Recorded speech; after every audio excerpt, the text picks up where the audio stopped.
Okay, this one's for just Dane. I wanted to know more about the difference between the small trauma kits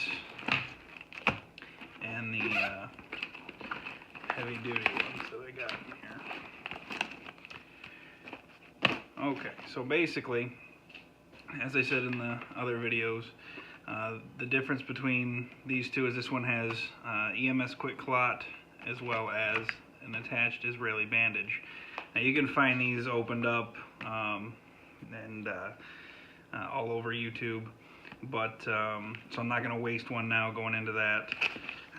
But if we open them up and pull what's out, we'll start with the small kit, and I label them because again the idea is I might be handing this to a complete and total stranger, somebody who has no idea what they're doing, and I might be coaching them through it. Obviously, as the creator of it, I know what's in it, and that's important too. So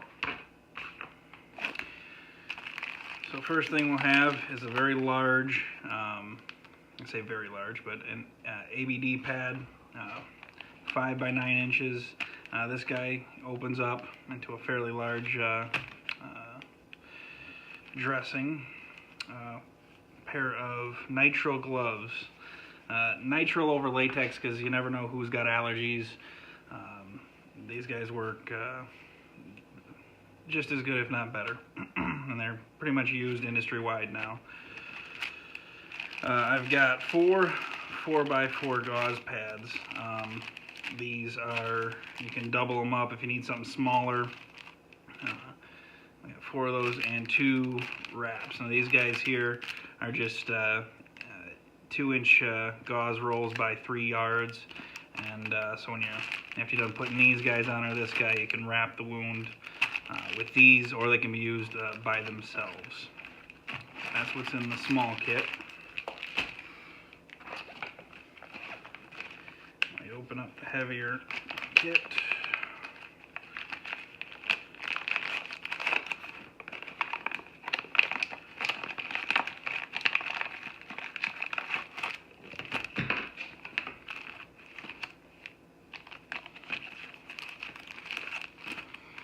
Okay, so you can see nitrile gloves.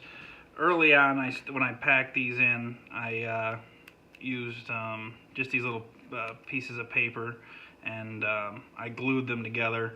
I found out later it's really not necessary, but it helped keep it in this nice, neat little package. Figuring out the best way to roll these so you can get as much into these bags as possible. Space is always at a premium. So we have the gloves for your personal protection, these EMS 4x4 quick clots. The rolls of quick clot are super expensive. This stuff isn't cheap either, but basically it allows me to pack the wound with something that has the properties to actually stop the bleeding immediately, as well as still having 4 4x4s to go on top of those, and the ABD pad. That's diving into those two, the main differences and breakdowns. Again, the idea is that you have several of these to hand to an injured individual, or I'm sorry, well, they could be injured, and to apply self-aid, or you can obviously give it to another bystander. There's always somebody there filming this stuff. You just tell them either call 911 or help you out. So if you need any more info or any more questions, or if you have better ideas, let me know.